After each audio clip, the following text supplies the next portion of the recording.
Assalamualaikum warahmatullahi wabarakatuh. Ketemu dengan saya lagi, Dina Andriana, dalam mata kuliah Etika Periklanan dan HKI di pertemuan 4.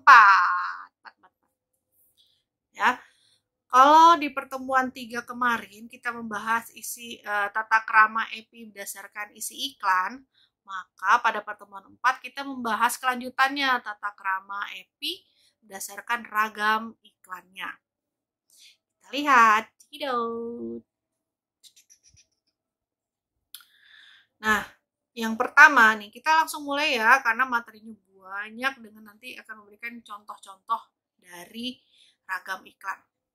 Yang pertama, ragam iklan berupa iklan minuman keras. Nah, minuman keras tidak diproduksi di Indonesia, tidak boleh diiklankan. Minuman keras diproduksi di Indonesia hanya boleh diiklankan melalui media nirmasa. Apa sih nirmasa itu? Nirmasa itu adalah media, bukan media massa. Jadi tidak boleh di televisi, tidak boleh di koran, tidak boleh di majalah. Berarti biasanya lewat media-media non massa seperti misalnya melalui poster, melalui flyer. Jadi tidak berkesan massa. Apa sih minuman keras itu yang dikategorikan minuman keras? Semua jenis minuman yang mengandung kadar alkohol 1% atau lebih, bukan obat atau sebagaimananya ditetapkan dalam instansi yang berwenang. Iklan minuman keras dimaksud juga wajib memenuhi ketentuan berikut. Yang pertama, tidak mempengaruhi atau merangsang khalayak untuk mulai meminum minuman keras. Kemudian, tidak menyarankan bahwa tidak meminum minuman keras adalah hal yang tidak wajar. Jadi biasa aja gitu ya. Tidak menggambarkan penggunaan minuman keras dalam kegiatan-kegiatan yang dapat membahayakan keselamatan. Tidak menampilkan ataupun menunjuk terhadap anak di bawah usia 21 tahun atau untuk wanita hamil. Itu ketentuan untuk iklan dari minuman keras. Berikut contoh-contohnya. Nah, ketika di sini dibilang bahwa dia tidak boleh di kegiatan nirmasa, nah di sini contohnya malah dia ada di iklan nirmasa. Jadi iklan luar ruang, billboard, itu juga termasuk media massa ya. Jadi ini contoh-contoh iklan yang melanggar dari ketentuan EPI. Yaitu ada apa tuh saya nggak tahu, Stouch atau Anchor. Nah, berikutnya yang iklan bintang, minuman keras bintang ini dia berupa flyer. Ya, jadi masih oke ya, walaupun dia tetap beriklan. Berikutnya ragam iklan yang kedua yaitu rokok atau produk dari tembakau. Iklan rokok atau produk tembakau tidak boleh dimuat di media periklanan yang sasaran utamanya khalayak berusia di bawah 21 tahun. Rokok dan produk tembakau lainnya hanya boleh diiklankan pada media televisi dan online daring pada pukul 21.30 hingga pukul 5 dini hari. Penyiaran iklan rokok dan produk tembakau lainnya wajib memenuhi ketentuan 1. Tidak merangsang atau menyarankan orang untuk mulai merokok. 2. Tidak menggambarkan atau menyarankan bahwa merokok memberikan manfaat bagi kesehatan atau mengarahkan khalayak bahwa merokok itu tidak berbahaya bagi kesehatan. 3. Tidak memperagakan atau mengungkapkan dalam bentuk gambar atau tulisan, bungkus atau batang rokok, termasuk bentuk-bentuk lainnya yang mengarahkan khalayak untuk menafsirkan sebagai bungkus rokok atau batang rokok, ataupun orang yang sedang atau akan merokok. Jadi iklan rokok ini memang dibuat sangat-sangat kreatif karena tidak boleh ada produknya. Ya, makanya iklan-iklannya modalnya ada orang melayang, ada misalnya orang yang senangnya bersama-sama temannya. Karena kan habit dari orang yang merokok ini biasanya kan bersama-sama gitu gitu ya, atau misalnya merokok untuk mendapatkan sesuatu kenikmatan, kesantaian gitu ya. Makanya tadi ada orang melayang, atau misalnya geng hijaunya sampurna hijau itu bersama-sama, itu menggambarkan dari perilaku merokok. Kemudian keempat, tidak ditujukan kepada atau menampilkan dalam bentuk gambar atau tulisan ada anak, remaja, dan wanita hamil. Tidak menampilkan bahwa nama produk terkait adalah rokok. Ya, makanya nggak ada tuh tulisannya rokok Emile, itu nggak ada. Pasti langsung masuknya ke brandnya Emile. Gitu ya. Keenam, menyertakan peringatan bahwa bahaya rokok sesuai dengan ketentuan hukum. Jadi di sini ada yang namanya PHW, PHW, Picture Health Warning. Nah, ini sudah dibakukan ke dalam hukum di Indonesia bahwa setiap dari kemasan rokok harus ada gambar-gambar yang memberitahukan bahwa adanya bahaya kesehatan ketika mengkonsumsi rokok. Tidak beriklan atau menaja program. Menaja itu sponsorship program yang menyangkut masalah kesehatan. Nah, jadi nggak ada tuh produk-produk rokok, produk-produk tembakau itu melakukan sponsorship terhadap kegiatan-kegiatan kesehatan. Ya, makanya kalau ketika rokok di sini menjadi sponsorshipnya sepak bola, nah itu kan juga sebenarnya lucu gitu ya. Dia kan sepak bola juga kegiatan kesehatan. Tidak boleh menawarkan sampel produk. Nah, ya, tidak boleh memicu atau menambah pembelian rokok, misalnya adanya diskon, hadiah langsung, undian, kuis, dan lain-lainnya untuk peningkatan pembelian produk itu tidak ada. Nah, tapi kalau sampel produk ini jarang ya. Biasanya kalau adanya sales promotion gitu, dia melakukan penjualan tapi tidak memberikan sampel. Ya, berikut contoh-contohnya. Ya, atau nggak ada gitu menulis bahwa ini adalah rokok gudang garam, nggak ada, tapi langsung gudang garam internasional, ya, Emile, Sampurna, gitu, teman yang asik, kayak gitu ya contoh-contohnya. Lanjut pada ragam iklan berikutnya adalah obat-obatan. Obat adalah segala produk yang dikategorikan sebagai obat sesuai dengan ketentuan yang berlaku. Ketentuannya, iklan tidak boleh menjanjikan kemampuan untuk menyembuhkan penyakit. Jadi nggak boleh secara instan gitu ya. Iklan tidak boleh secara langsung maupun tersamar menganjurkan penggunaan obat yang tidak sesuai dengan izin indikasinya. Iklan tidak boleh menganjurkan pemakaian suatu obat secara berlebihan. Makanya suka ada tuh di iklan-iklan itu ketika sakit berlanjut, nah gitu ya, hubungi dokter, karena nggak boleh penggunaannya secara berlebihan. Lalu, iklan tidak boleh menggunakan kata, ungkapan, penggambaran, atau pencitraan yang menjanjikan penyembuhan, melainkan hanya untuk membantu menghilangkan gejala dari suatu penyakit. Jadi, tidak boleh langsung katanya straight bisa menyembuhkan, ya, tapi biasanya meredakan.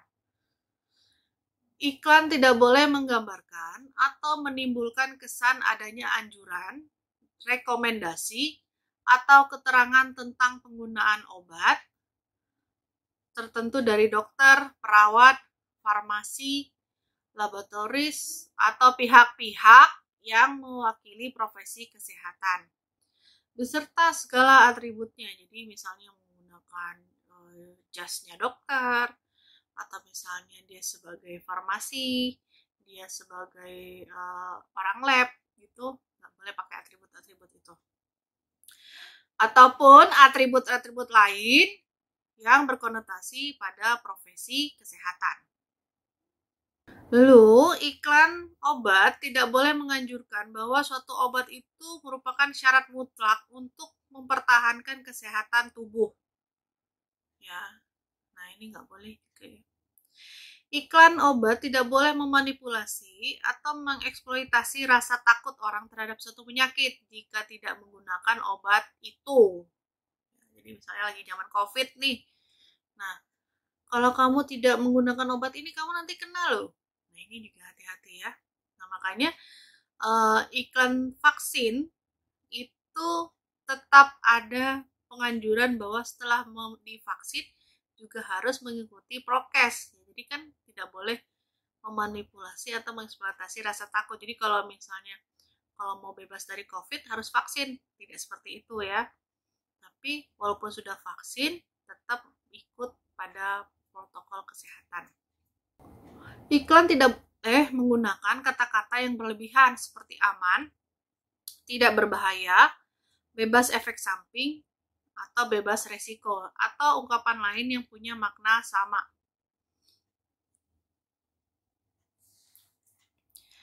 Kemudian, iklan obat tidak boleh menawarkan diagnosa pengobatan atau perawatan tanpa melalui pemeriksaan fisik. Iklan obat juga tidak boleh menawarkan jaminan uang kembali atau waranti. Jadi nggak ada tuh kalau sakitnya nggak sembuh uangnya dikembalikan tuh nggak ada. Lalu iklan obat tidak boleh memberikan kesan diperolehnya efek langsung dari obat. Misalnya habis minum obat, wah langsung sembuh, itu nggak bisa gitu ya. Nah, di sini sumbernya dari BPOM RI tentang waspada iklan obat. Iklan obat tidak boleh menyesatkan, tanpa resep dokter, obat murah, terus tempat menawarkan pembelian obatnya di mana, nah obat tanpa alamat atau instan di sini ya, atau juga menampilkan testimoni. Ini waspada terhadap iklan obat. Berikutnya saya memberikan contoh dari iklan-iklan obat. Di sini ada Comix Herbal. Nah, ketika batuk gampang, tinggal sobek terus pas. Pas ini maksudnya dosisnya pas gitu ya, maksudnya satu saset itu satu dosis minum. Lalu ada di sini jenis jamu-jamuan, tolak angin dan tolak linu ya. Iklannya menggunakan endorser. Lanjut kita ke ragam iklan produk pangan. Apa sih produk pangan itu? Iklan produk pangan di sini disarankan agar mencantumkan sifat, bahan, mutu, komposisi, atau manfaat dengan mengindahkan keamanan dan kesehatan bagi manusia. Iklan pangan bayi dilarang dimuat di media massa. Pemuatan di media nirmasa harus sudah mendapatkan persetujuan Kementerian Kesehatan atau lembaga lain yang berwenang. Nah, dan juga harus menceritakan bahwa keterangan makanan pangan bayi ini bukan pengganti ASI. Ya. Contohnya nih ada iklannya Milna, iklannya Cerelac, dan iklannya Enfagrow. Ya. Jadi makanan-makanan bayi ini tidak ditulis sebagai pengganti ASI. Lalu iklan pangan tidak boleh menampilkan pemeran tunggal balita saja pada produk yang bukan diperuntukkan bagi balita. Jadi tidak ada tuh produk untuk dewasa tapi pemerannya hanya balita saja. Lalu iklan produk pangan olahan yang mengandung bahan berkonsentrasi tinggi sehingga dapat membahayakan atau mengganggu pertumbuhan atau perkembangan anak-anak dilarang dimuat di media-media khusus anak. Jadi misalnya di majalah untuk anak, itu tidak boleh. Iklan produk pangan cepat saji tidak boleh memberikan kesan bahwa produk yang dikonsumsi ini bisa dilakukan secara rutin atau setiap waktu. Jadi untuk fast food tidak boleh ada keterangan bahwa dia bisa dikonsumsi setiap hari. Itu untuk produk-produk pangan. Lalu ragam iklan berikutnya ada vitamin, mineral, dan suplemen.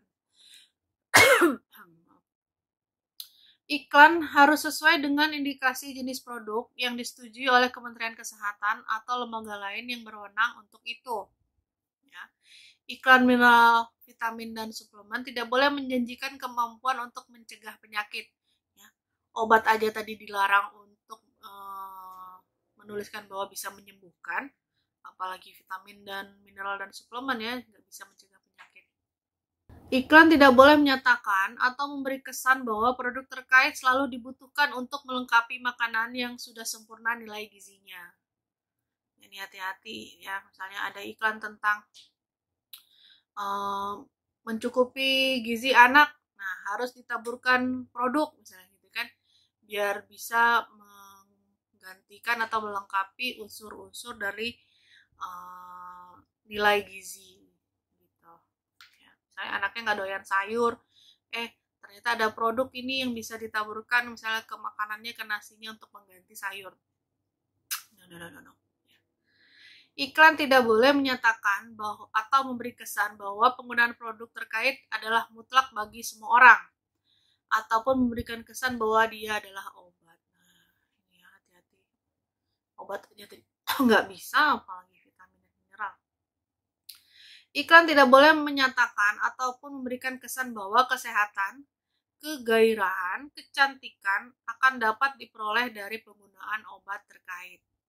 Jadi nggak boleh tuh kita membuat konsep iklan yang menerangkan bahwa pakai vitamin, pakai mineral, pakai suplemen ini bisa meningkatkan kesehatan, memberikan kegairahan, membuat cantik gitu ya. Itu nggak bisa.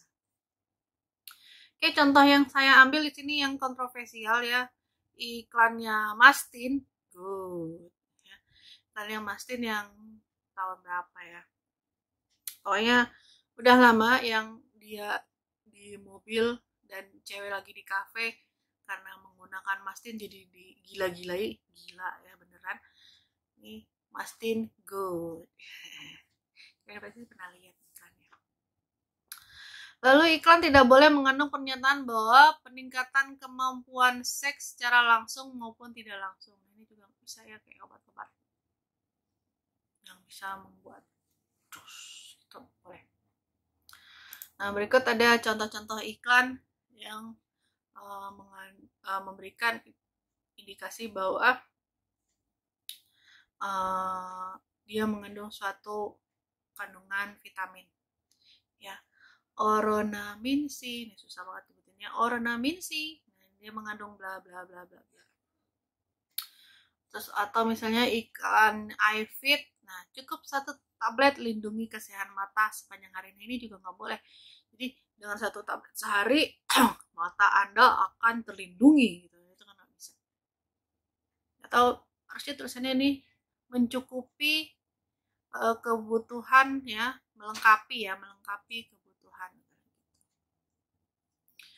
Next, ragam iklan yang ke-6 ada produk peningkat kemampuan seks. Wow. Iklan produk peningkat kemampuan seks hanya boleh disiarkan di media pada waktu penyiaran khusus yang halayaknya dewasa. Produk obat-obatan, vitamin, jamu, pangan, jasa manipulasi, mantra gitu ya, dan sebagainya tidak boleh secara langsung atau berlebihan atau tidak pantas menjanjikan peningkatan kemampuan seks. Jadi nggak boleh gitu ya, ada ini pasti akan jos, akan tegak berdiri gitu ya. Contohnya di sini ada iklannya Tongli atau pasak bumi, tongkat ali. Nah, tulisannya membantu melihara stamina pria. Atau dari dokter Boyke Dian Nugraha ada Foredi Gel. Hai. Nah, pria sehat, kuat dan tahan lama. Lanjut, ragam iklan yang berikutnya adalah kosmetika dan produk perawatan tubuh. Iklan harus sesuai dengan indikasi jenis produk yang disetujui oleh lembaga yang berwenang. Iklan tidak boleh menjanjikan hasil mutlak ketika ternyata penggunaannya harus secara teratur dan terus-menerus. Iklan tidak boleh menawarkan hasil yang sebenarnya berada di luar kemampuan kosmetika dan perawatan tubuh. Kemudian iklan tidak boleh memanipulasi tampilan atau menyajikan hasil tampilan yang bukan diperoleh dari penggunaan secara normal atau wajar. Di sini saya menampilkan iklan untuk kosmetik dan perawatan tubuh Itu yang pertama ada Wardah Feel the Perfection. Nah, di sini dia hanya menampilkan contoh penggunaan produk ya di muka-muka talentnya itu.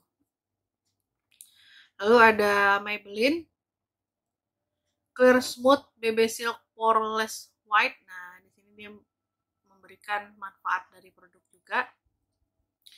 Dan juga di sini ada Garnier wajah 60% lebih putih cerah merona bagaikan sakura. Ya, dengan penggunaan dalam berapa hari itu ya? 1 minggu atau 4 minggu tuh ya. Tuh.